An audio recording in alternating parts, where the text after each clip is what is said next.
Now, remember, this cave hole, very interesting, Zach, in that the lefties have a big advantage. We saw all those left-handed putters there. Last time around, we saw Rick Alessi putt right-handed. Yep. Gary Hester, Ken Cranford, putting left-handed. Do we see putters go lefty here? I believe I've seen Brian Johnson putt lefty on practice courses before. That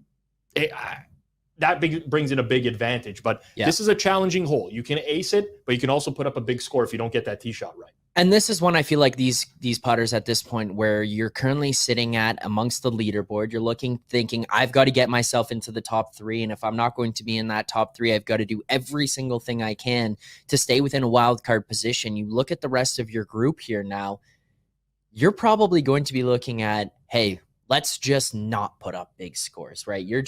Even if you could stay within there around even, you're going to be in a pretty good spot coming down the stretch. Yeah, I'm sure you know all these putters right now. I mean, we're still on the front 9 here, entering into the cave on hole number 9.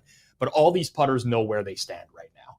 And this is going to be like strategy evolving with every single hole based off of what other people are doing. Because right now your goal is just to finish in that top 3, right? You get in that top 3, you have a chance to win that sudden death playoff. So get there, don't do anything dumb, don't take a big score, and ultimately it starts right here, as this is going to be our final hole of the front 9 inside the cave, with Jeremy putting left-handed to maximize his angle at the pin. How would you approach this one here, Rob? Are you taking left-handed putt? I am. I've putted in a cave before left-handed. It didn't work out. But whatever you can do to get yourself the best angle, unless you're a horrible lefty putter, but right. I think maybe a backhand approach for me. I would go from the left side, but the old pool cue approach possibly as well. Down on the knees. Now I do not believe that's legal tender in the World Putting League, but when you're playing with your buddies on the course. Yeah. Well, Nabinet here looking to knock in for 2. Great putt to close that one out. And he's really struggled with the deuce putts today. If Nabinet was a little bit more squeaky clean with these deuce putts, he would be running away with it right now. Brian stepping up here, left-handed. Looks a little bit like Bryson DeChambeau, the way that putter stroke is being held there.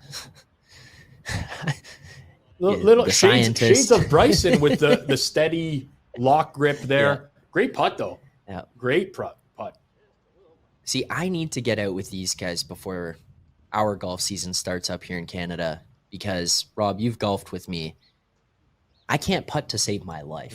It's real challenging. It's actually very hard to watch, Zach, to be honest with you. I can imagine. It's hard to do. I couldn't imagine having to see it go down. So 3 for 3 lefty putters on this hole. As Tim, that's tracking. Tim tallies another ace, Rob. That had some speed. That was going to be on the interstate if it didn't hit the hole there. That one had some speed, but direct center cup, 11 hole-in-ones. This group is just powering through at this point. Well, we came into this one with Tim close to the bottom of the leaderboard in terms of outright odds, plus 600, and yet you see him up there, tied for second with Brian Johnson, who was plus 500, both sitting at even right now, 1 stroke ahead of Jeremy and Nabinet. And this second group of the day here continues to just motor through and makes it feel like they're in a much more comfortable position than where even Group 1 was sitting at after the front 9. So going into the back 9 here, Zach, holes 10 and 12 are the holes where you're looking for aces here.